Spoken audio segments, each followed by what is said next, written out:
Welcome back to KXLY4 News at 6 o'clock, live from Sacred Heart Children's Hospital. Now, one kid we've been following the last 3 or 4 years on the football field and the wrestling mat is West Valley's Jace Malek, a standout football player. So really no surprise that he got a college scholarship to continue his football career. However, right before they signed their letter of intent, the Malek family's life was given some life-changing news. Sarah Wheeler has more with a guy that continues to show us what it's like to be Malek strong. In early February, sandwiched between New Year's and Valentine's Day, is another holiday, National Signing Day. I was committed all last summer. After football camp here, they offered me and I committed. So I came down to every home game. I went through the recruiting process 8 times. I could have gave each coach a speech. But he didn't need to, because it was a perfect match. Jace Malek in Idaho, one that's turned into a family affair.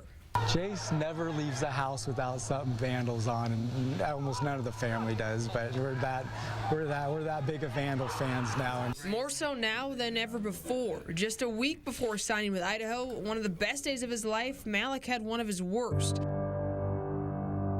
The West Valley senior was diagnosed with Ewing sarcoma. This 18-year-old football player now battling cancer. At first, it was terrible. You know, you want to break down and cry all the time, but, you know, you can't. So Malek and company powered on. The All-State fullback undergoing several rounds of chemotherapy, each one taking its toll.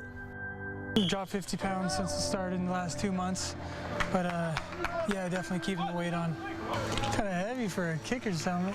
Keeping the weight on with a little help from his home away from home at Sacred Heart Children's Hospital. The nurses are all real good, right on top of stuff, and you don't have to ask for much twice. So I mean, they're always on top of stuff, and they're always right there to help you. So it's been great. Great, thanks to the staff here. The sooner they can get Malek back on his feet, the sooner he can get back to his new team in Idaho. Hi, I'm Jace Malek. It's a really big blessing to be able to keep up with football, even though what I'm going through, and still have that part of my life. So it's pretty awesome to get down here. Down in Moscow. About time you hit somebody.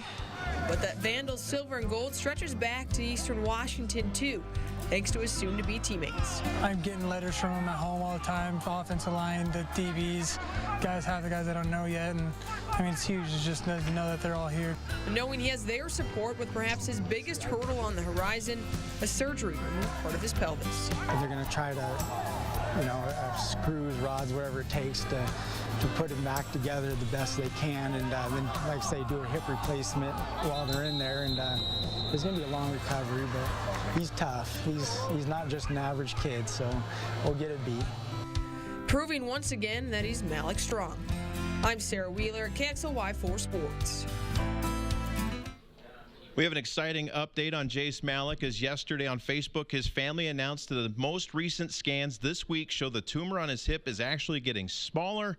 That means the treatment he's been getting here at Sacred Heart Children's Hospital is working. Awesome news for the Malek family, and you can be a part of a story like Jace's if you give us a call, 1-888-499-KIDS, and give us what you can. Again, that number is 1-888-499-KIDS.